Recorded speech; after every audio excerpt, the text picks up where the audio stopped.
Hey everybody, welcome to Will and Drew's Gaming Retrospective. It's episode 88 for the week of August 2nd, 2020. I'm your host, Drew, and I am joined by Will. What's going on, dude? What is up, Drew? Not much, man. It's been a weird weekend for me. Some of it was busy, some of it was kind of lazy. Just kind of all over the place. I don't even know how to describe it. How are you? I'm well, man. I had a similar weekend, actually, where I was kind of busy with some creative stuff, and then Sunday I was just kind of like a sack of shit on the couch, and I feel like, you have to have those sack of shit Sundays sometimes, where you just have a cat that comes on your lap, and you're like, you know what? Forget about everything else I was going to do today. I'm not going to disturb this, so I guess I'm just stuck watching TV for the next few hours. You're lucky I'm even recording this podcast with you right now, because about 3 hours ago, I ran into a similar situation with one of my cats. I was sitting on the sofa, was playing the Xbox, and all of a sudden Dax gives me this look like, hey man, want to snuggle? Yeah, how can you say no to that? And like he usually snuggles with Nikki. He doesn't really snuggle with me all that much. He'll lay next to me. He likes me to pet him, but he very rarely lays on my lap. And he's very particular how he likes to lay on people's laps. He has to have a pillow that he can lay on, and he also prefers if there's a blanket involved. Although it doesn't have to be a blanket, but it does kind of make things a little bit nicer for some reason. So the air conditioner was on. I was a little chilly. I had a blanket on my legs, and he looks at me and he's just like, "Sup?" Oh yeah. So I know that look. So I got the pillow. He jumped right up there, curled up, starts snoring. I love cats, man. Well, it's like, oh, dude, same.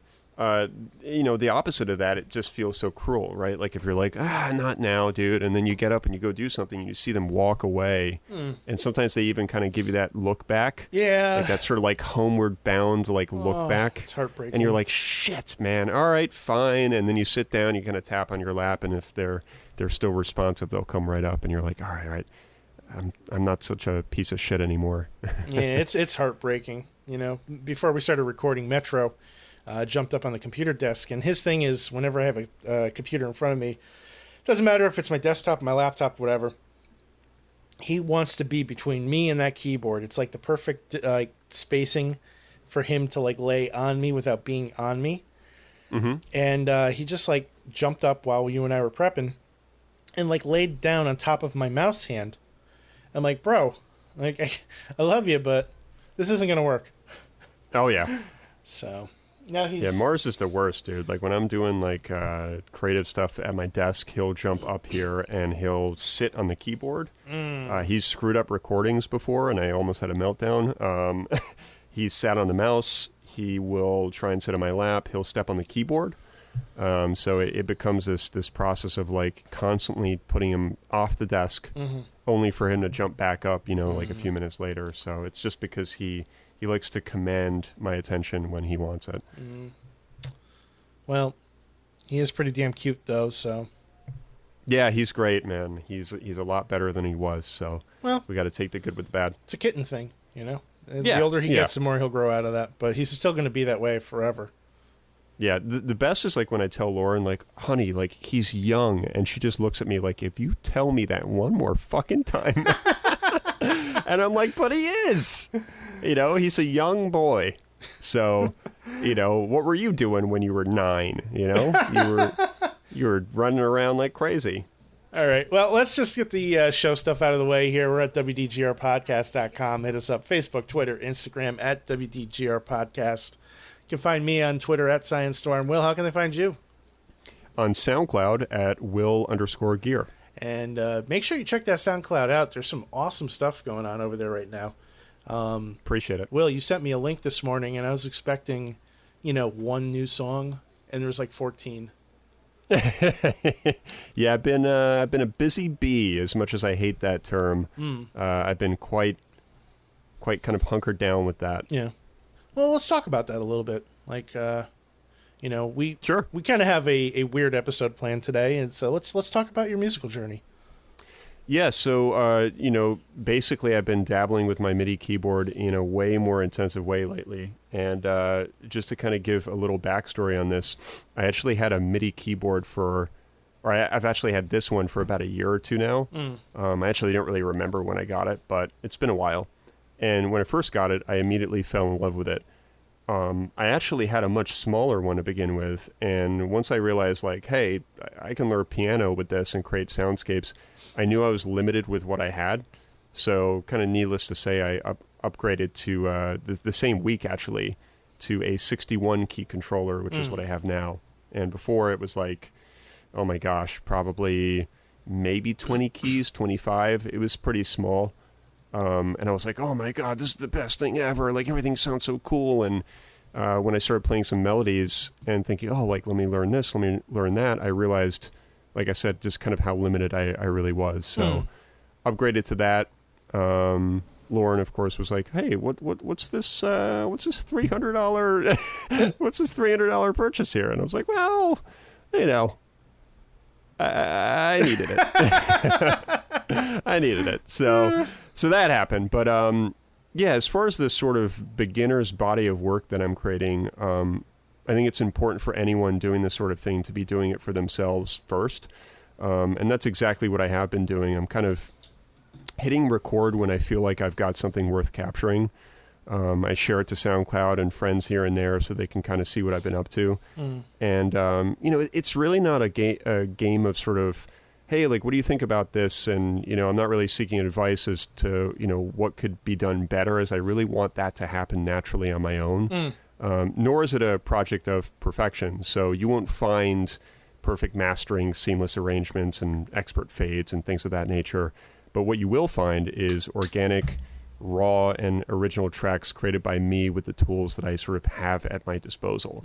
I've never used recording software before, and I'm still learning how to use it. And it's kind of like opening a Greek map and telling a French citizen how to get to Milford, Connecticut by bus, which is obviously impossible. Yeah. But yeah, what you'll find is covers, tributes really of movie themes, game themes, and original soundscapes that just kind of happen naturally. I have no training or lessons in piano or really creating music at all. So what you hear is just kind of self-taught, basically just using my natural musical ear for creating, music that I'm inspired to listen to. Basically, I just hit keys, and if it sounds good, then I say, you know what, I think I've got something here. And, a good portion of my life has been listening to movie soundtracks, Hans Zimmer stuff. I've listened to Brian Eno a lot, Moby, lots of like electronic, ambient, and soundtracks. Like I was listening to like the Braveheart soundtrack on CD when I was like 16. I was that guy that knew early on that movie soundtracks that was it for me. That was something that really just kind of won me over. So I think a lot of my music is influenced by those sounds. So for example, when I created this track called Awakening, which I did on Sunday, I think it was a Saturday or Sunday. No, it was Saturday. That was done literally just by holding like kind of a deep, long chord. And I was like, oh, that sounds good. And then I came up with this melody with my right hand. And I really had no intentions of hitting record at that time, but then I thought, wow, this sounds really fucking good. Like kind of soaring through space, looking for new galaxies sort of thing.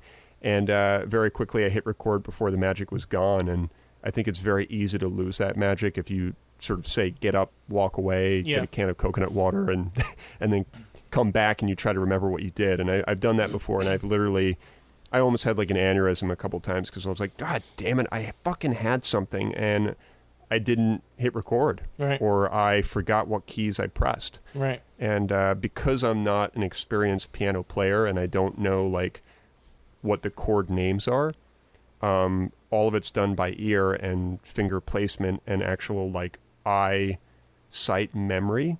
So if I don't remember like what keys I hit, I have to like figure it out again. Whereas like, a piano player is gonna be like, oh, just, C sharp this or whatever, or you're going to do this chord, and then you're going to play this melody up here with these keys. And I think that's what makes the process so unorthodox for me, is that I'm doing it just by sight and sound. Man, that's awesome.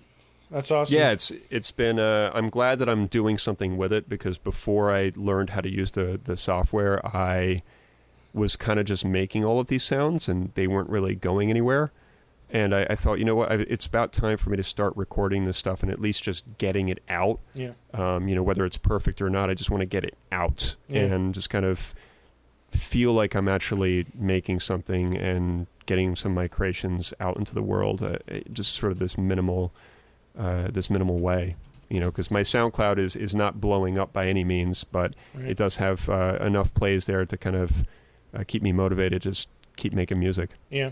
Well, I mean, they always say that perfect is the enemy of good.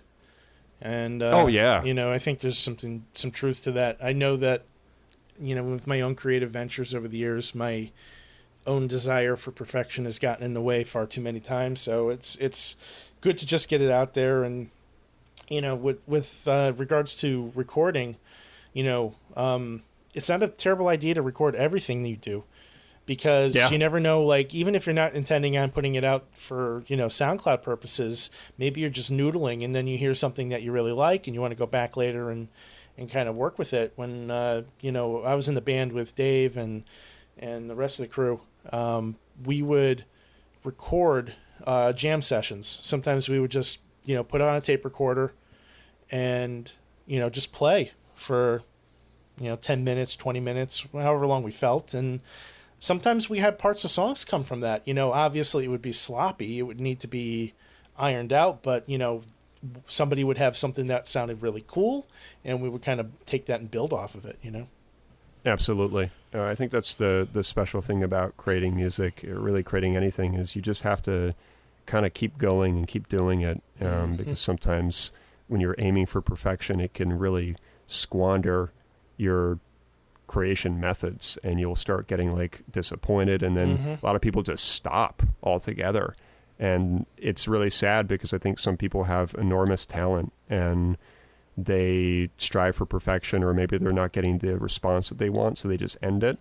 And it's a shame, because there's probably some pretty wild talent out there that's really sort of canned up because somebody heard something from somebody that they didn't like, or they thought that it wasn't going to go anywhere, so they just ended it, and it's disappointing. Yeah, I agree, 100%. But it's tricky, because I think there's that human instinct where you look for sort of external validation, but at the same time, it's important to just kind of keep creating and don't forget like why you started in the first place. 100%. Yeah. So I'm going to keep going with it, man. I look forward to more tracks on the way, and the best part about it is I absolutely love doing it. That's great. That's such a rare thing. Yeah, that's awesome, man. Keep it up. Keep it up. I've been enjoying what you've been putting out. So it's awesome, man. I appreciate that. Thank you. Absolutely. Yeah, I have not had any creativity going right now, except for this stuff. So,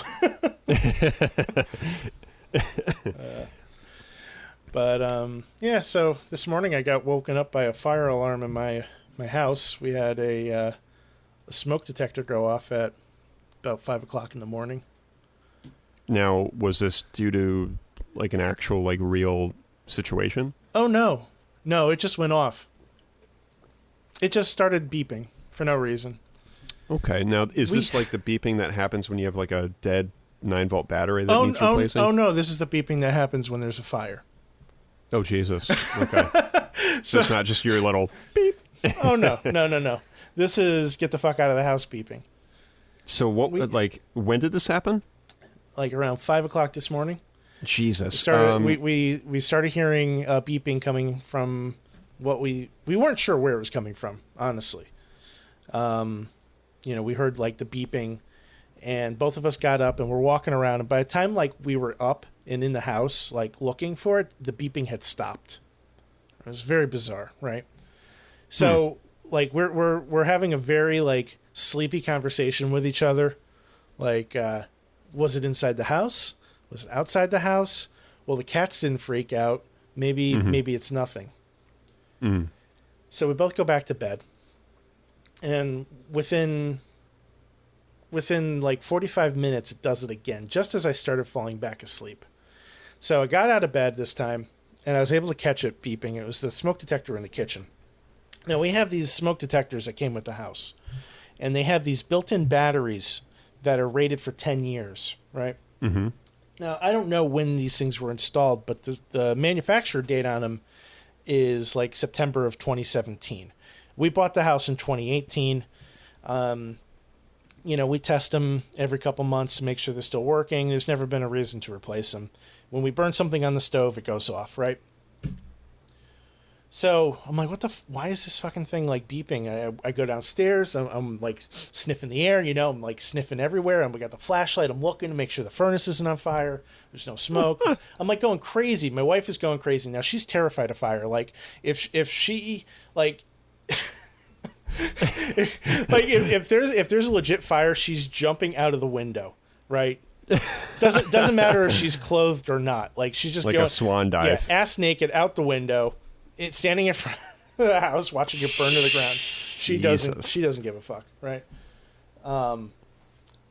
So, and that when we were living in an apartment, we were on the second floor, and there's some interesting stories with that too, because there was one of the other apartments used to set off the smoke detectors all the time because they didn't know how to fucking cook in their house. But anyway, so I start looking this thing up on Amazon, right? And apparently, this particular model is prone to a defect where it'll just start like going off on its own. There were people that had it for less than a year, and it started doing that shit. Just no rhyme or reason, just starts beeping. Huh. I have like 6 of them in this house. Oh no. So, like, I'm not gonna go like around crazy like replacing all the other ones, but I'm just like, I'm thinking about it. Because, like, I need a reliable smoke detector. I don't want one that goes off when there's no fire. Can you break down the wake up from this, though? Like, the reaction? Well, it sounded like it was coming from outside originally to me. It didn't sound like it was in the house, but it was loud still. Yeah. So, like, it almost sounded like it was, like, our neighbor's house. Or, like, somebody, like, standing outside of our window with this fucking thing, right? Mm-hmm. And like I'm ass asleep, man. So, I hear that thing going off. I'm like, what's going on? And then like obviously once I realized what it was, like, well, because it stopped, I didn't really panic. Mm-hmm. Like if it was really an issue, it never would have stopped. So it wasn't one of those like, holy fuck, what the fuck's going? Like it wasn't like somebody had a megaphone right up to you guys in bed. No, it was a far more blasé reaction than it ever should have been. Blasé. I feel like that's kind of like a Long Island thing. I'm not from Long Island. Well, Nikki is. Yeah, but... So maybe she said it a couple times and you just retained it. No. So, no. Wow. You were so set in stone about this. So, okay. All right. You got me fired up now, Drew. All right. So after the show, I want you to ask Nikki if she's ever said blase. I can tell you right now she has not. In fact, she's going to say to me, what the fuck does that mean? You come up... Because she yells at me all the time because she thinks I make up like all these catchphrases and, slang. You know how I just said perfect is the enemy of good? She would accuse... Yeah, you also said ass asleep, which I'm still trying to digest. Well, that's a truism, but perfect is the enemy of good is a real quote. Like, I think somebody famous said that, like a philosopher or something. Okay. She would accuse me of making that up. Oh, I hate that. Yeah. Be like, you know what? Hang on, hang on. I will show you this. Doesn't matter. No, it doesn't matter. She's still going to say you made it up. Yeah. So what does she say that is like Long Island jargon? Well, there's got to be something. Well, I mean, she says Mario wrong. Well, we know about that one. Yeah, so. Anything else, though? I'm trying to think. It's weird because, like, when she's up here in Connecticut, she doesn't really have a Long Island accent, but as soon as she's with her family, it comes right back. Almost instantaneously? It's like flipping a switch, man. Boy.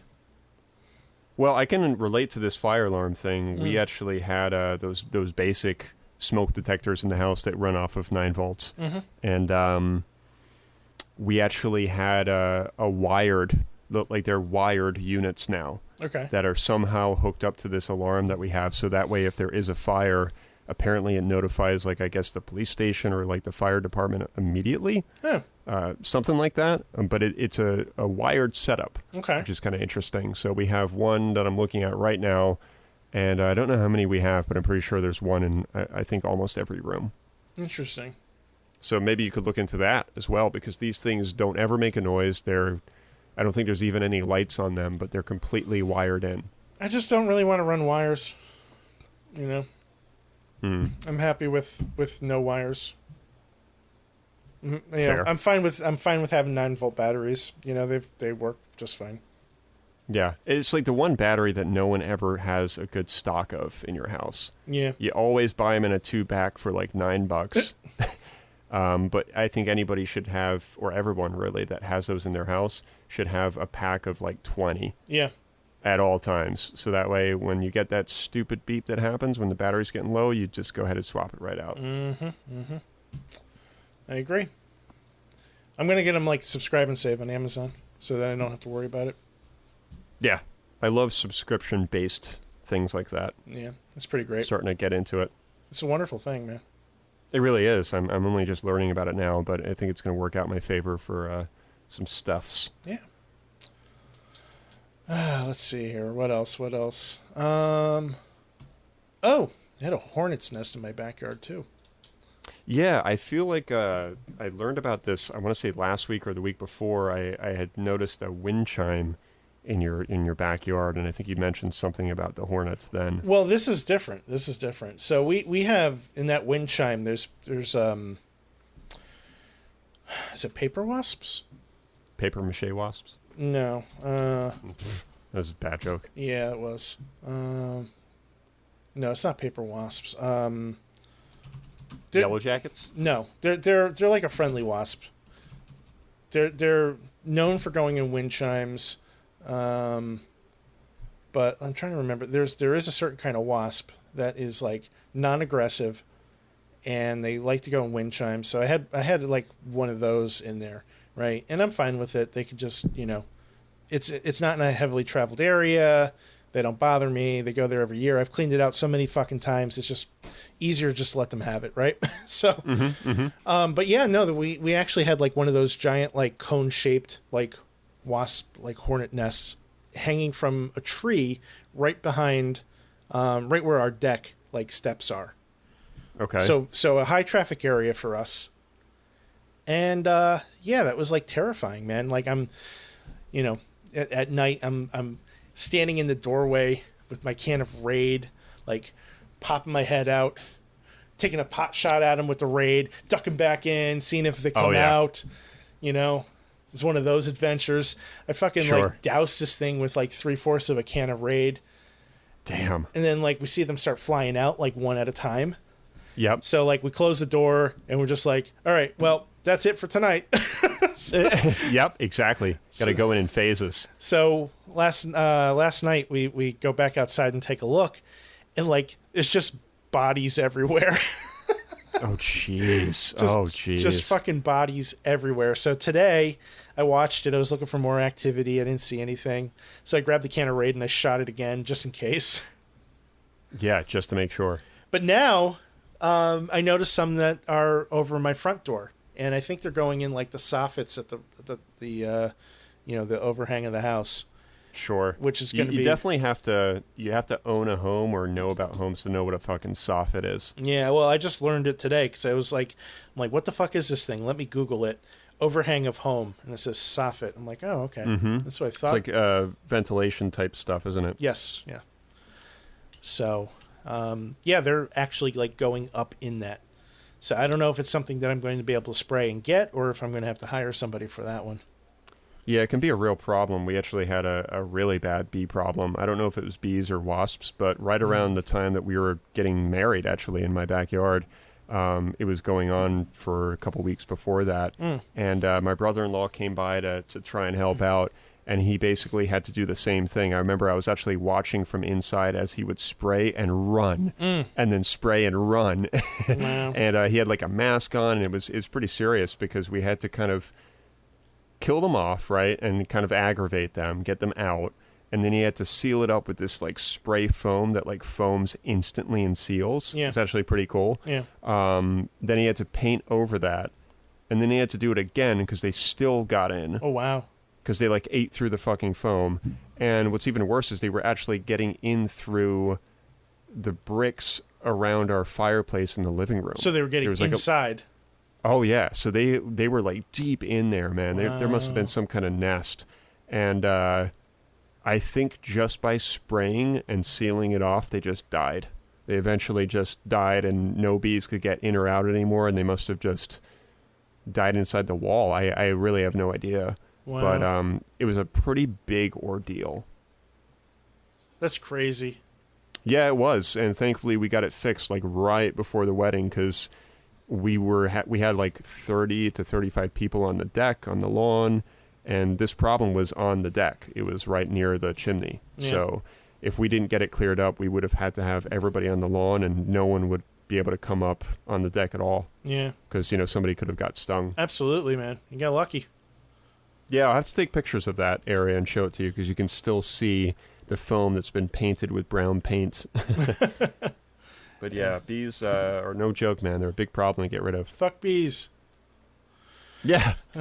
Anyway, outside of that, been putting some work in on the GameStop here. I got a new rug.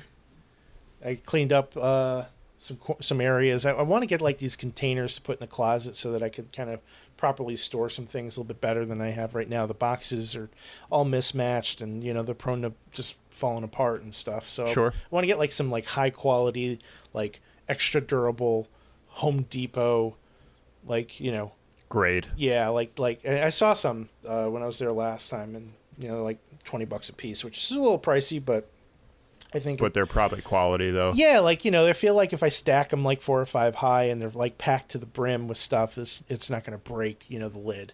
Right now the lids on the ones that I have are all like dented in and they're useless, right? Yeah, I think it's important when you get those kind of clear storage containers. There are definitely some crappy ones, and then there are some really good ones. And you're absolutely right. If you go to Lowe's or Home Depot, they will have a better grade of like that sort of plastic. Yeah. I'm not talking about a Sterilite here. I'm talking about like fucking Husky or whatever. Oh yeah.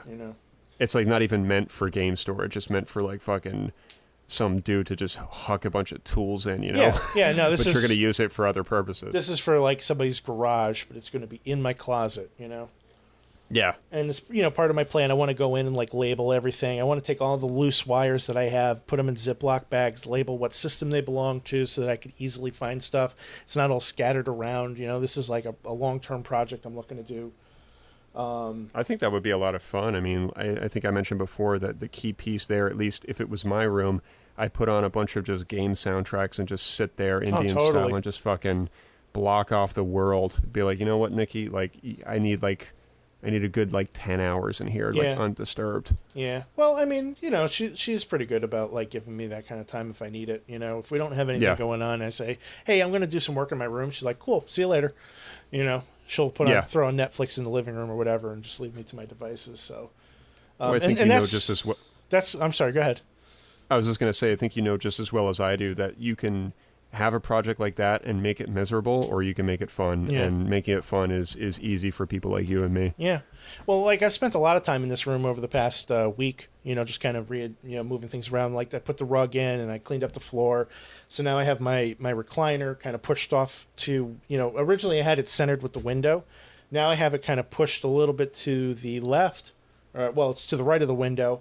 And then we have this old end table that we used to have before we got our sectional that we weren't using. And I was like, she wanted to throw it away. I'm like, let me hold on to this because I think it'll fit the game room. Well, it fucking fits perfect in this room now, man. So I have like this little end table. Actually, it's a gigantic end table, but it's next to the recliner.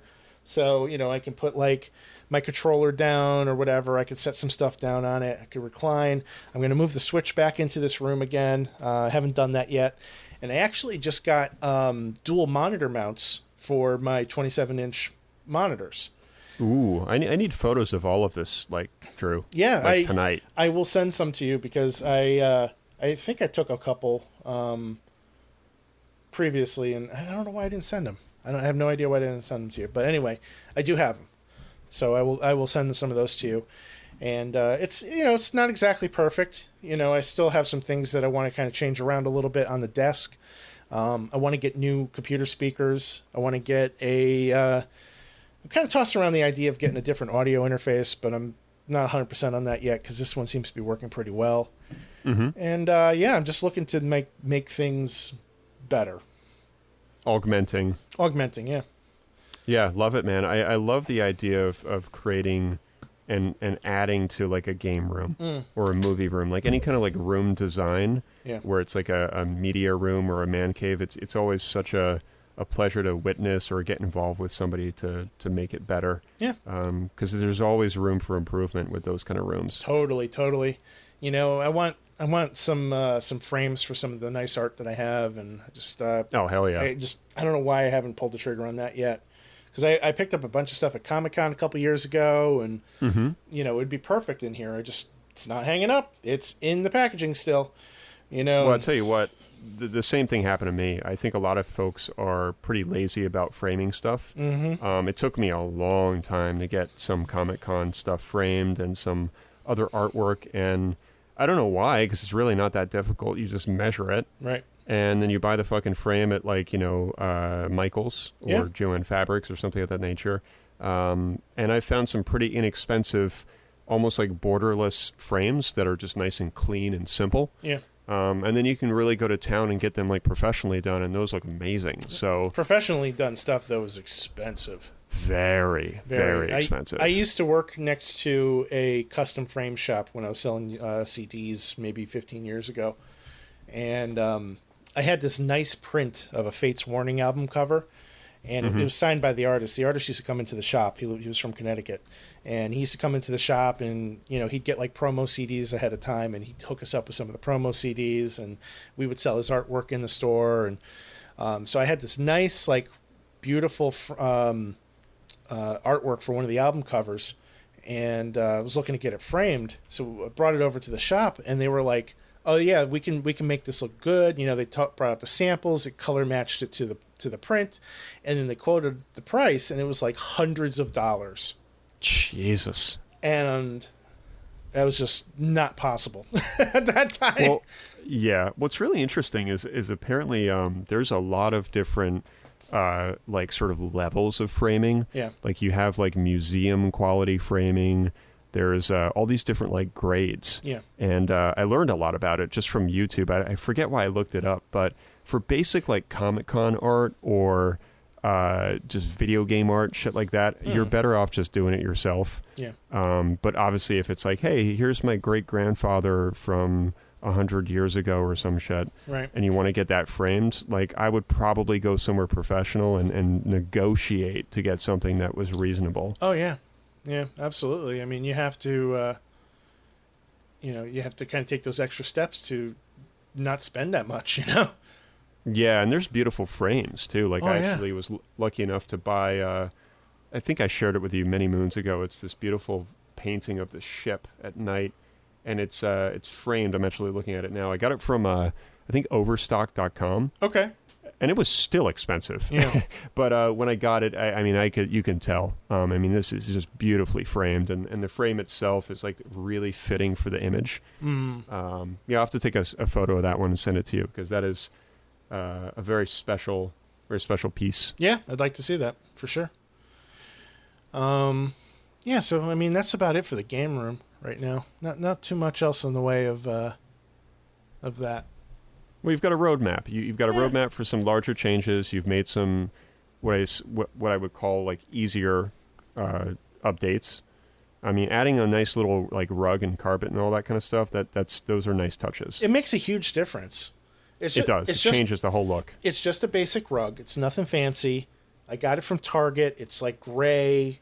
It's got like various shades of gray in it. Honestly, it looks like something you could probably put in like a commercial office. But we have these beautiful hardwood floors. It frames the room nicely. It goes great with the gray walls. I kind of have a bit of a grayish, I used to have red curtains in here, so it's almost a Nintendo motif. So it's, I don't know, it's starting to come together. It's starting to get a little cozier. Yeah, I like that room, dude. Thank you. I think it's important to have a game room have almost a lot of stuff.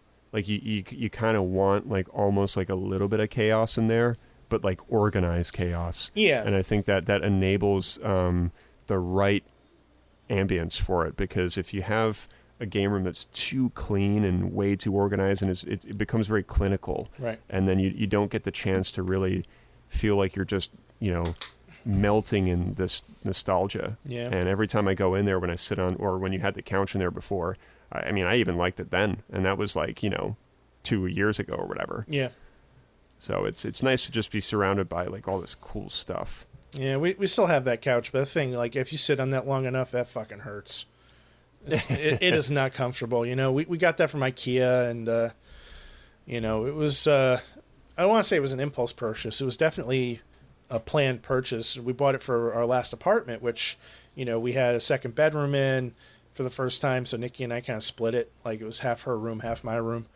And, I had my gaming area in one corner, and she had her vanity in the other corner, and I had the computer desk in there then too. And we had this IKEA, like, love seat is not the right word, but it's just fucking fabric pulled over, like this really stiff, I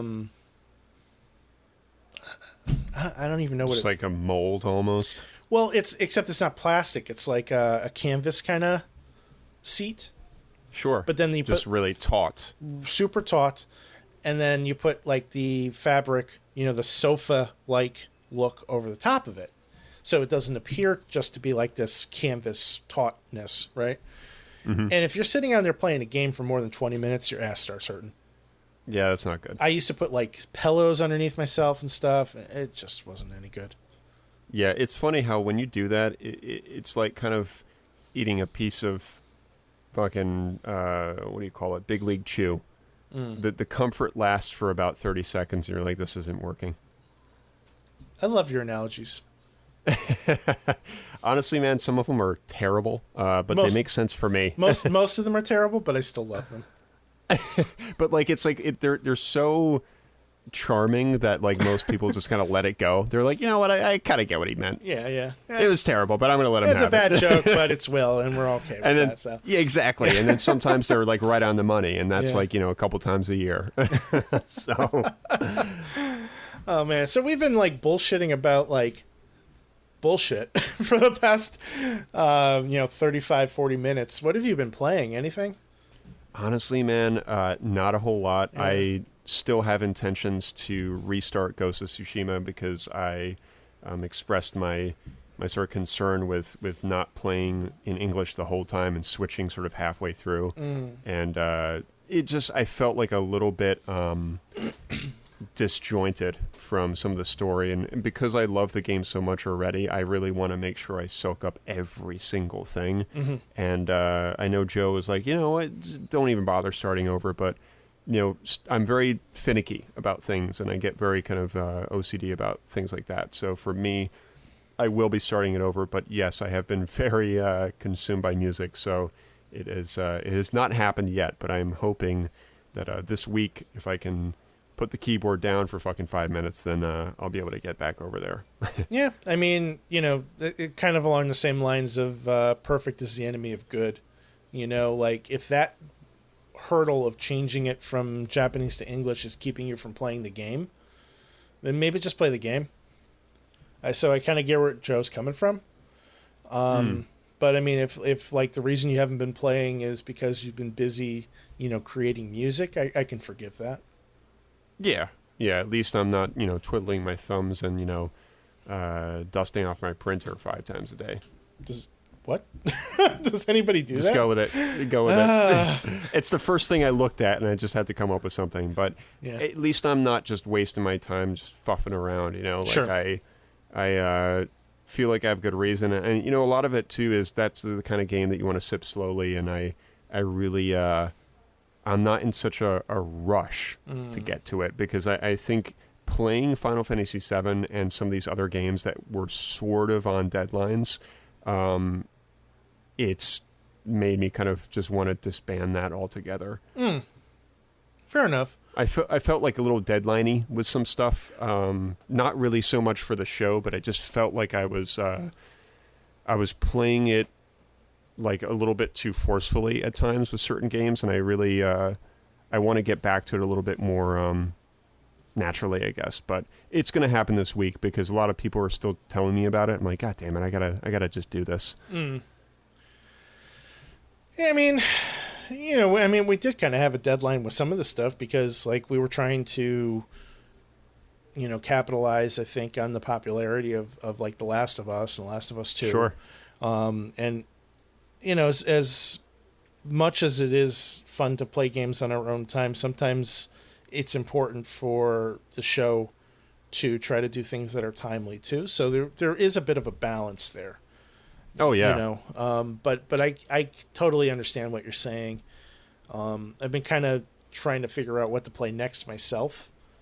And, it's been a challenge because, like, on one hand, there's a lot of modern games that I have that I've been wanting to play. We've talked about God of War. We've talked about finishing Horizon Zero Dawn. We've talked about Nier Automata as games that are on my playlist. And then, I've been really feeling like playing something just kind of old school retro, Mm-hmm. So I was kind of going back and forth with some different things, and I settled on playing Legend of Zelda: Link to the Past. Ooh, and very nice. I was chatting with Chris over at Stone Age Gamer, and I was kind of going back and forth with, like, I really want to play a Zelda game. Which one should I play? And he's played all of them, like up, down, sideways, everything, right? And this is the one. He's like, you know what? If you're having trouble finding a Zelda game that you like, maybe try starting here and let's see how it goes, right? Mm-hmm. And I haven't spent a ton of time with it. I've been playing it on the Switch. I want to say maybe I've played half an hour to 45 minutes of it so far. Okay. And it's fun. I mean, it's challenging. I've had to use the rewind feature on the Switch a couple times. I am cheating. I don't give a fuck. I am 37 years old. I ain't got no time for your shit. I'm going to rewind my game. Sure. And I don't care. I'm not here to prove anything. I'm just here to enjoy it, right? Yeah. So, and those games are pretty unforgiving when it comes to, like, save points and stuff. I remember very early on, I died, and I'm like, all right, well, let's just reload the save. And it, like, the save was like way the fuck back. So I had to go through this whole section again, and it was a little frustrating, and not because it was a difficult section, but the fact that I had to, like, repeat all this content that I'd already gone through that wasn't challenging, just so I can get back to the part that was. Sure. And it's just a product of the times. I get that. I'm fine with it. This is why I'm playing it on the Switch. How's it look? Fine. It's in, HD. So it's, everything looks nice and crisp. It plays smoothly. The music sounds fine. There's no obvious artifacting that I'm aware of. I'm not super familiar with the game in the first place. So even if there was, I probably wouldn't be able to tell. But everything seems nice. It feels like it should. The Switch controller isn't all that far off from the SNES controller anyway. You've got your analog sticks. Okay, that's different. But you still have your 4 buttons on the face. You still have your bumper buttons up on the top. And so it's really just the extras at that point. I wouldn't mind getting a Pro controller, but that's a whole other thing. Yeah, the Pro is nice. I had nothing but good things to say about that thing. And it's great for, like I said, games like Bayonetta 2 and anything that's high action. But I'm glad to hear that you're playing a Zelda game, because I know this has been sort of an ongoing thing, like where to start. And I can totally understand that, because Zelda is such a unique franchise, and there's a lot of games. I mean, it is hard to be like, well, do I go cartoonish and do Wind Waker? But then I need to get like a Wii U, I think. And then, because there's restrictions on some of these games. And then you have like Skyward Sword. Well, I'm not even sure what's compatible with what anymore. Well, I mean, with like the GameCube games, I have a GameCube still, and it works. And I have, I believe, all of the Zelda games that were released on the GameCube. I love the GameCube, man. I would what have a great to, little system. Yeah, that was something that like I never spent as much time with as I wanted to. I should probably be playing this fucking game on the GameCube because my GameCube has largely collected dust since I bought it. But I've tried playing one, and I've played it through emulation. I've played it on the cart on the NES, and without an instruction manual or map or anything like that, that game is very obtuse, and it's kind of hard to get your bearings if you've never played it before, right? So I've struggled with that one because it just doesn't really give you much, and that's fine. Again, I get it; it's a product of the times. Eventually I will go back to that, and I'll probably play it with a strategy guide. I hate to say it, but I think I need something. I need a direction to go in, right? The second game on the NES is quite different. I've dabbled in it, never really put much time into it, so that's the thing I'll kind of come back to another time. I've tried Wind Waker, and it is just a bizarre game. That cartoon, it kind of is. That art style was really weird, and I don't know, it just didn't hook me. Same. I heard like really good things about it. Yeah. Though. I mean, I'm sure it's wonderful. Like, I have no doubt in my mind it's a great game. But the thing with Zelda games that I find is often, for me, like when I was first starting to drink alcohol, right? It took me a long time to find a beer that I liked. It took me a long time to find a wine that I liked. I didn't just jump in. Makes sense. The first few things that I tried, I thought were gross, quite frankly, Mm-hmm. So as your taste develops and as you get an education with these sorts of things, you begin to find what you like and what you don't like, and you kind of steer yourself in those directions. So I used to tell people that, like, it's not that I don't like wine, it's just that I haven't found the wine that I like. Try to keep a positive outlook on it. And I feel the same way about Zelda. It's not that I don't like Zelda, it's that I haven't found a Zelda that I like. Now, admittedly, I haven't tried all of them. I've never played Majora's Mask. I've never played the Zelda games on the Wii. I really haven't dove into the portable Zeldas all that much. I know I got Link's Awakening from you. I think I have Four Swords on the GBA. I have something on the GBA. I don't remember which one. Mm-hmm. So it's not that I haven't been exposed to them. I just never really spent much time with them because they never hooked me like right away. And maybe that's the problem. Now, I want to get to Breath of the Wild at some point, and I almost did Breath of the Wild over Link to the Past, but I just kind of felt playing old school. I wanted to go retro. And I think that's a better choice. Yeah, maybe. I fear for you with Breath of the Wild. Why? Because I feel like it would be me dropping you off at the park for the day, and I never come and get you again. Like, I never come pick you up. And you get wildly lost, and you want to come home, and you can't. That's really depressing. That's what Breath of the Wild is like. I've played a good portion of it when I had it on the Wii U, and I think there's a lot going for it. But it's massive, and I know you and I are kind of similar about open world stuff. And I don't know. I fear for you. I think a good place to start is what you're doing now, Link to the Past, Link's Awakening, or Ocarina of Time. Those are personally Zeldas that I've played that I know are quite special. I think I have Ocarina of Time as well, too. I have to...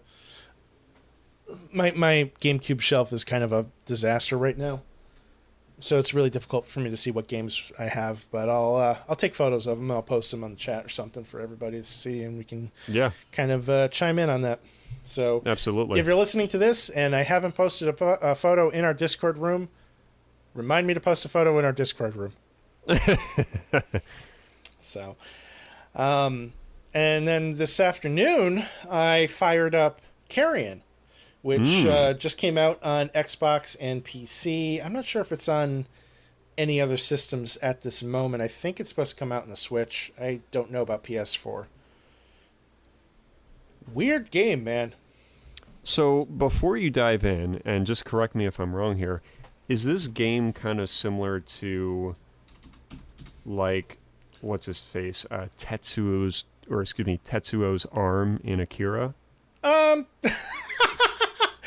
Think about that for a second, though. That's not a terrible comparison. Yeah, there's my one analogy for the year. That's okay.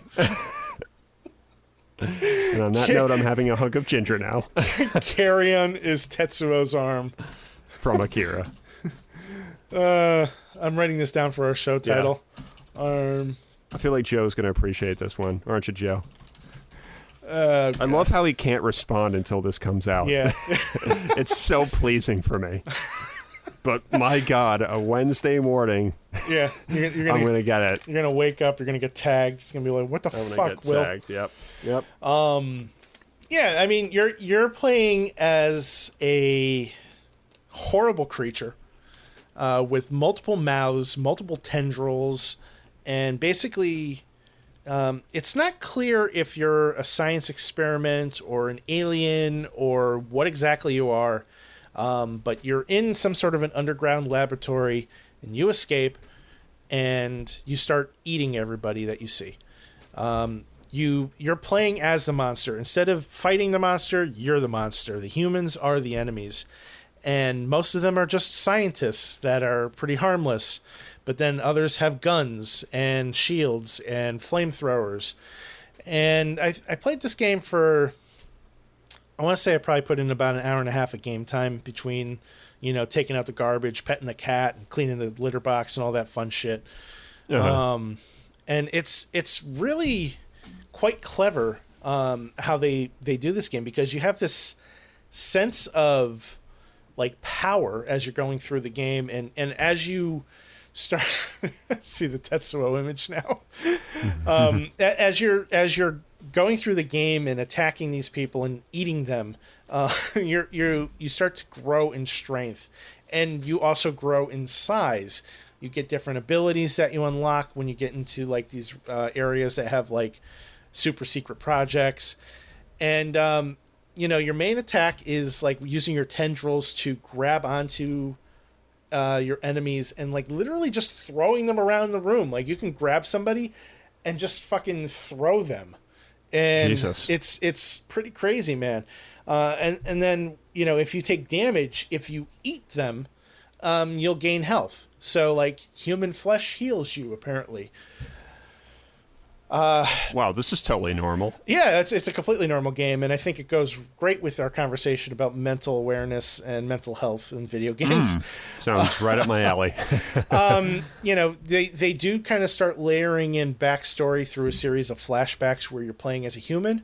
I've only uncovered 2 of those so far, and I find that those sections, while they're very interesting, they don't control nearly as well as the parts with the monster. Like there's a lot of ladder work that you have to use as the human, and when you're going up the ladder, if you want to get off of the ladder, if the analog stick is not like perfectly precise, you end up just going back down the ladder again. It's kind of frustrating and annoying. But aside from that, it's a very interesting story, and I'm curious to see where it goes. I'm enjoying it.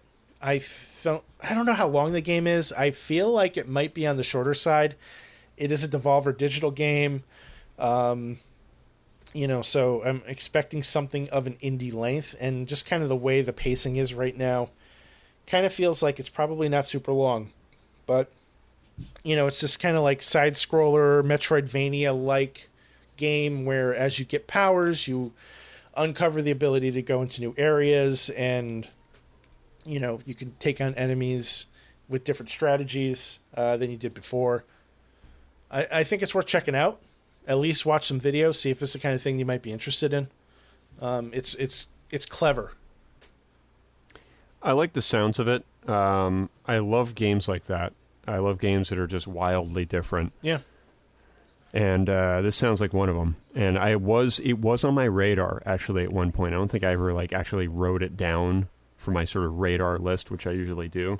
But it was definitely something that I remembered, and I've been seeing some, conversation surrounding it online lately, and it just kind of reminded me. So it's pretty cool that you've been toying around with it. Yeah, I mean, it's included with Game Pass, so I figured why not? It's something that was on my radar when they first announced it as well, too. And, I'm glad I checked it out. I would like to kind of keep going with it. It's rare for me to, commit to a game to beating it. But I've been pretty good about it this year so far. And I think I'd like to see this one through. I want to spend a little bit more time with it. I've been putting a lot of time in on my PlayStation lately, so it feels good to kind of pivot back to the Xbox for a little while.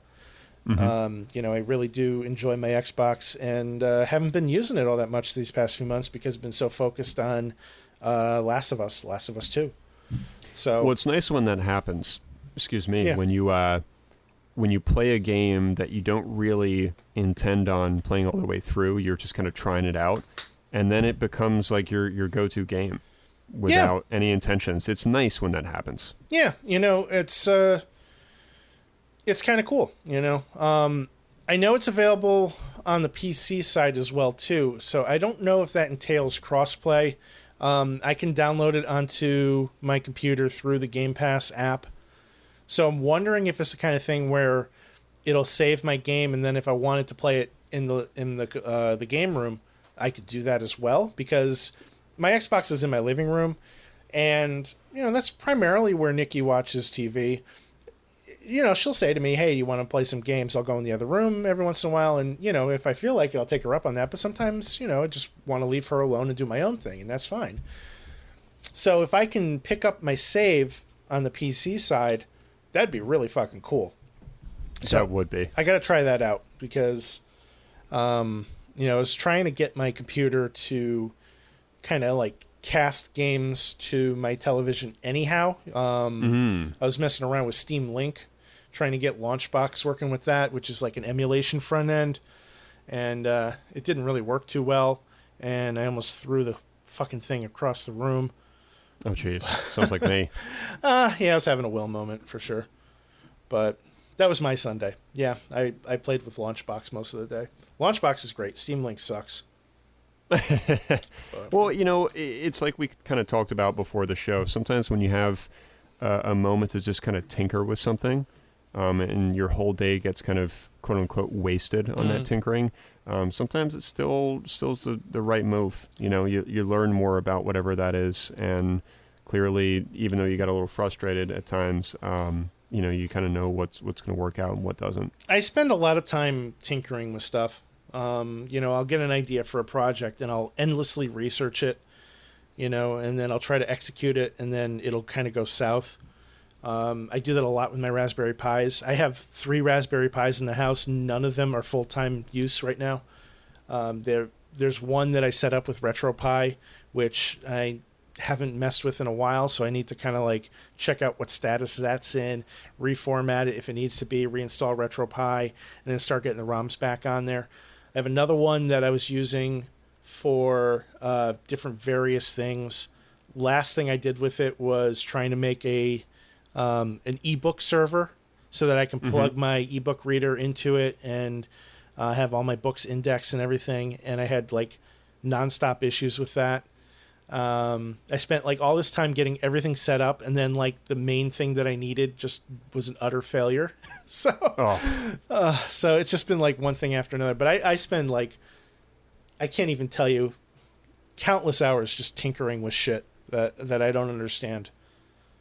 It's fun sometimes. It's almost I don't know. It's almost therapeutic in a way when you just kind of get lost in something, and even if you feel like you're not getting anywhere, you realize that you're kind of in this weird state of mind where you're just kind of like deep into something, and then you realize, oh shit, I'm fucking starving. And then it's like 3:00 and you're like, oh damn, I've been at this since 10. Right. And that's it's an interesting thing that happens, but that's cool, man. I like some of those things, but I like witnessing them more than me actually being the one to tinker with emulation type things.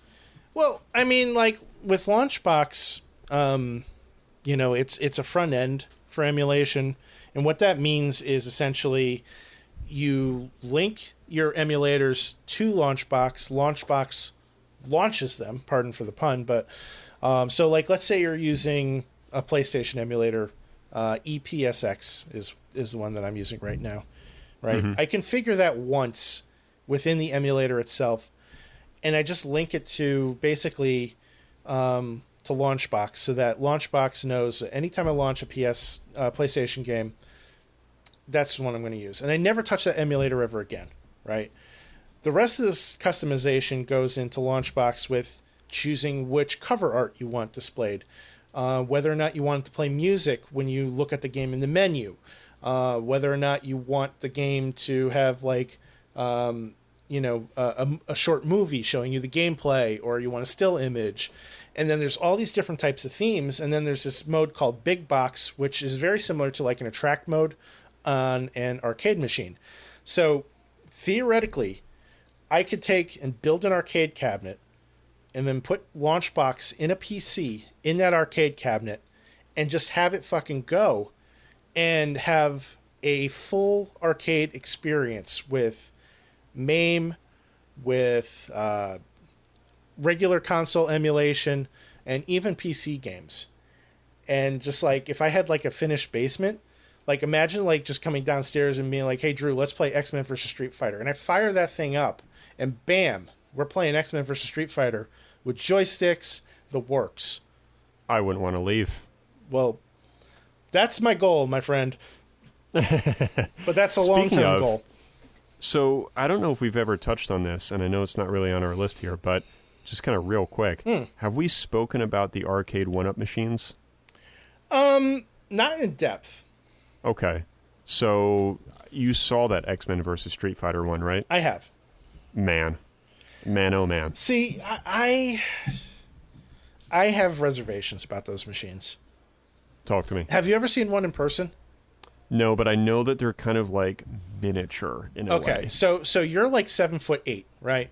Correct. They will come up to your ankles. Oof. All right, but I know they make the risers, but still. So with the riser, okay, so the riser is only going to affect the height of the cabinet. So that's going to put it at.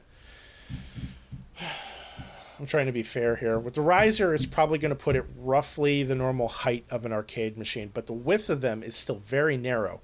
So these are not really intended for two people to comfortably play against each other. On top of all that, in my opinion, the components are garbage.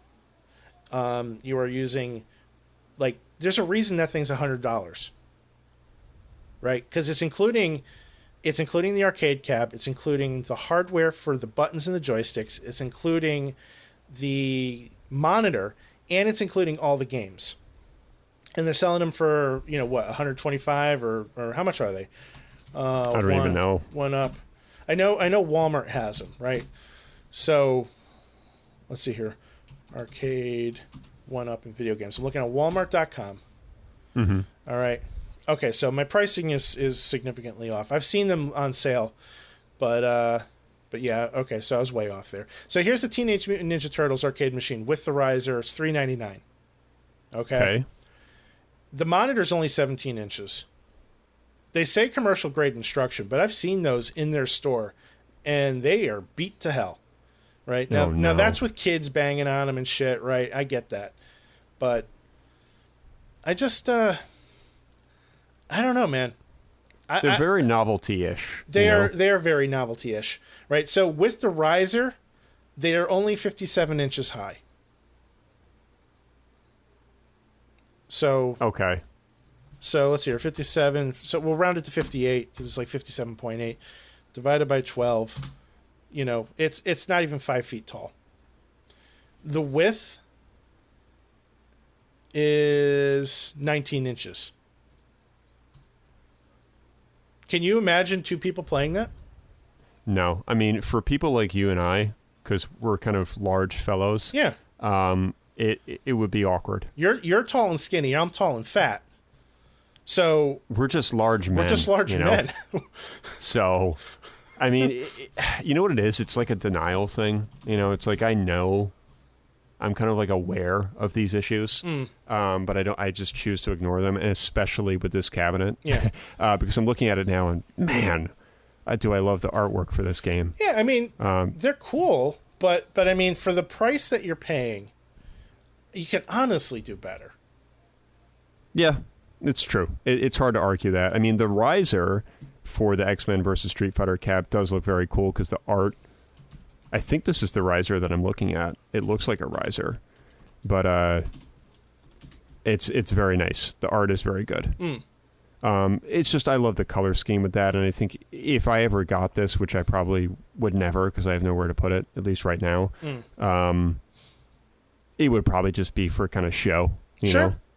And maybe like you and I would fire it up every once in a while and we'd laugh over the awkwardness of it, but it would still be kind of cool to just kind of be there. Totally. So I get it. I mean, for me personally, if I'm going to do something like this, I'm going to, either build the cab myself or I'm going to order one online, like a prefab one. You can buy the vinyl with whatever fucking artwork you want on it. So I can buy it with that art. If I can find that art, I can get that printed on vinyl and put it on the cabinet. So you can actually buy the original vinyl. There are websites that sell a lot of that stuff. So there you go. Like all of that's possible. And you can set it up so that the marquee has a fucking light in it rather than just being a solid picture. You can get a larger screen, get Sanwa parts in there, fucking deck this thing out. What a fun project. Oh, it'd be tremendous. And the crazy thing is, I could probably find a computer at Goodwill for like $50 or less and throw it in there. I just need the hard drives. Yeah, I mean, that would definitely be more fun from like a creative perspective. That's what I think what's cool. Yeah, and I think what's cool about Arcade 1-Up is at least there's a company that I guess is trying, because they're really, as far as I know, there isn't any other company that's trying to bring arcade cabs back. Right. So I guess it's expected that they're going to be kind of like the way that they are. Yeah. But this is the only one that I've ever put interest in, because the other ones, the games, I just have no interest in. Yeah, I hear you. I get it. But yeah, I'm with you, man. I don't think I would ever get it, and it would be for those reasons. It would be for the reasons of knowing that it wouldn't really be very practical. However, the NBA Jam one looks a little bit better now that I look at it, because it's wider. Yeah. But yeah, they're cool, but I think a lot of people are mixed with how they feel about them. Well, I mean, if I could take the game and fucking flash it and put whatever games I want on it, I think that would increase the value. I don't know if that's possible. I'm sure it is to some degree. But yeah, like I would take that Street Fighter machine and make it so that it had, more Street Fighter games, and then I would put in a bunch of other arcade games on it too. Mm-hmm. But there's a lot of work that goes into that, and if I think I would just rather do it the hard way. Yeah, no, it's sensible. If you feel confident enough to do it, then I think that's great. For the people that are not those kind of dedicated gamers, then perhaps this is the right move. I feel confident enough on the software side of things. I don't feel confident enough that I would be able to make it out of wood. I don't have any woodworking skills whatsoever. But I can fucking put that computer in there. If I had the money to do it and I had the time to do it, I could absolutely get the electronic side working beautifully. Mm-hmm. And I think that would be a ton of fun. I think it's almost hard to believe too that this cab is going to come out by this company, because it's that one game that we just knew all these years would just never ever be re-released. Yeah. So it's nice to see some form of like a re-release for it. I agree. It's cool. We need more of that kind of stuff. I would love to see, a collection that puts all of those Versus games into one kind of thing, Mm-hmm. Right, Marvel versus Street Fighter, everything. Even the Capcom versus SNK, what was it, Tatsunoko versus Capcom or whatever it was on the Wii. All the Versus games, I want them all. Put them in one collection, done. I'll buy it in a heartbeat. Oh, absolutely. Especially if they put like a nice price tag on it and it wasn't so, slimmed down like this. Right. It would probably sell extremely well. Yep, 100%. That's cool. Yeah, man. So we're over an hour at this point. Did you want to talk about any other topics on this list? We kind of rambled a little. I guess we did. We haven't done that in a while, so that's fair. Yeah. I don't know. I understand that the PS5, they're now saying that the PS4 controller, I guess, will not be compatible with the system. Did you hear about that? Yeah, so my understanding is there is compatibility with some of the PS4 peripherals. It's not just the controller. With everything being USB based nowadays, it certainly opens up the ability to use controllers on multiple platforms, thankfully. So if you have like the PlayStation Move motion controllers or the PlayStation VR aim controller, those will work with PSVR games on the PS5. Some specialty peripherals like racing wheels, arcade sticks will work with PS5 games and supported PS4 games. Gold wireless headsets and the platinum wireless headsets, any headsets that work with USB will work on the PS5. The DualShock 4 controller will work on the system, but only with PS4 games. So there's been, I guess, some speculation that the PS4 controller would be completely cross-platform with PS5, and that does not seem to be the case. It's rare that, controllers are, set up to work on their following console, Sure. I would have been surprised if it did work, honestly. Yeah. But I think it's kind of cool that it's, somewhat working. The Xbox, on the other hand, that controller is going to be completely 100% backwards compatible. So you could take an Xbox Series X controller, use it on your Xbox One. You could take an Xbox One controller, use it on your Series X. As far as they're concerned, the controller works across the entire platform. That's cool that they did that. I mean, Xbox has always had such a good quality controller. Their whole controller, mission has always been quite good. I mean, I've complained a little bit over the years about the having to use batteries still and having to buy the charging stations and the battery packs and all that jazz. But the controller itself is a tank. Yeah. And it's comfortable, and it's nice that they've kind of taken the charge and the lead with how can we take this controller fandom and put it across the board. Yeah. I mean, for me, I think the way to go is with regular batteries, because you could buy rechargeable batteries. They're not that expensive anymore. And, I can buy rechargeable AA's. And when I'm not using them in my Xbox, I can use them in my remote control. I can use them in my flashlight. I can use them in all the hundreds of things in the house that need batteries. When that controller battery stops working in the PlayStation, I cannot replace that. That controller's done. Eventually those controllers will stop charging, and I will only be able to use them wired. And that's a huge issue, especially as these items start getting phased out of existence, because they're going to stop making PS4 controllers soon. You really think so? That quickly? Well, I mean, when the PS5 comes out, I would say they're going to probably continue to produce hardware for the PS4. I wouldn't say more than 3 years, and I think that's generous. Yeah, that's fair. I actually thought about buying a PS3 controller at one point because of that reason. Can you find them? Dude, they're tough. Like last time I looked, I had a hard time finding like an official PlayStation 3 controller that was new. And I'm very much like a new guy. I want my stuff new. Sure. And that it was hard. I don't think I even found one. A lot of it was third party stuff. Yeah. And, who wants a Mad Catz or some weird Nyko, like a Nyko PS3 controller. So I just don't want a PS3, man. I want to retire that console so badly, and like I said, I still can't. Unless I became a PlayStation Now member. Right. So for now, I'm going to keep holding on to it, but you give me a reason to get rid of it, that thing will be gone. Right.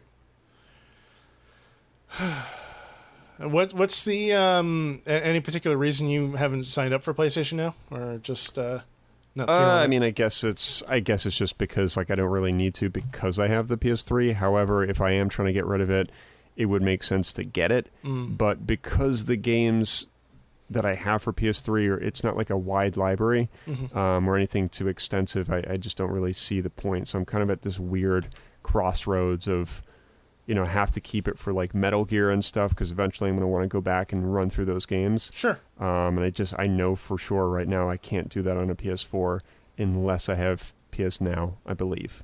Fair enough. So that's my only, conundrum there. But, it's livable. It's a small little console. I like the PlayStation 3. Yeah. So. I mean, the PS3 is definitely a console that I wish I spent more time with. I kind of only dabbled in it here and there. I was really an Xbox 360 guy. So most of my games were purchased for the 360. That makes sense. But there's a lot of great titles, some of which I even own, that I just never really gave the time of day. God damn it, Will. There's just so many games. So many choices. I mean, I was just sitting here thinking, eventually when things settle down with COVID, we'll have to get together and do some kind of just a retro game day. Hell yeah. Where we just play some, like, fire up GameCube, put in, like, Star Wars Rogue Squadron or something. And, just have some fucking fun playing some older games. Absolutely. That sounds wonderful. Just randomly, too. No fucking plans. Here, Drew, pop this in. 10 minutes later, pop this in, that kind of thing. I love it. Well, I have this wonderful game room with a recliner that you will love. I had the pleasure of sitting in that once. Oh, you did? I did, yes. Okay, well, never mind. I did once. Yeah. Oh, you did? No, huh? Oh, you sat in the recliner, the one with the electronic buttons? Oh, okay. Fair enough. It's lovely. But did you use all of them? I did not, actually, but I remember sitting in it, and you're like, "Yeah, just hit this as this," and it was good. Yeah, it felt good for a tall person, and you and I both know that at 6'4" and 6'2", it's not always easy finding the luxuries of comfort. That is correct. Oh man, I can't wait for the world to go back to normal. I don't think it may never go back to normal, but I'm looking forward to it. Fucking terrifies me. I really hope that it does. If we have to end up being in your game room with a couple masks on for like a year or something, then I'll deal with it. But man, I hope that at some point we can get back to a mask-free world. I'm with you, man. With hugs and handshakes and the way that it used to be. And I'm willing to stay patient because I want to make sure that we do this correctly. But man, we need a goddamn vaccine. We do. We'll get there. We'll get there soon. We'll get there. Well, what do you say we wrap it up, man? Sure. All right. So, weird episode, everybody. We hope you enjoyed it. Next week, we will be tackling the mailbag because I'm not going to be around. I'm going on vacation. Ooh. Really, I'm not going anywhere. I'm just staying home. But, vacation from life. We took the week off. Our anniversary is on the 10th, so we were planning on going somewheres, and then the world ended, so that never happened. But anyway. Yeah. That's cool. Ours is actually tomorrow. I got her a gift today. Yeah, it's our 3-year anniversary, wedding anniversary. Very nice. And I got some roses and a nice card. And yeah, it was it was nice. Very cool. I did it today because tomorrow is, she's going to work in the morning, so I wanted to make sure she kind of had it today, so, that way she wouldn't have to wait until, 5:20 tomorrow to get something, so. You're a lovely guy. I guess so. I also eat baby ginger root. I'm not sure what that has to do with roses, but okay. Anyway. Absolutely nothing. Oh God. It is. So what are we plugging here? Facebook, Twitter, Instagram, WDGR Podcast, or on the web at WDGRPodcast.com. We've got a Discord room. There's a link for that in the show notes. Come on by, say hello. We'd love to have you be a part of the crew. Wonderful community of some pretty cool people there. And check out our YouTube channel as well, too. We've been posting regular content over there, just some snips from each episode. So, honestly, you've already heard what we put up, but if you've made it this far in the episode, but maybe somebody might be interested to hear this thing or that thing. And, I think it's good for anybody that wants a quick taste of the show, too. If you're new, it's a good way to just hear what we kind of banter about. Exactly. So this one will probably have a bunch of clips of nonsense.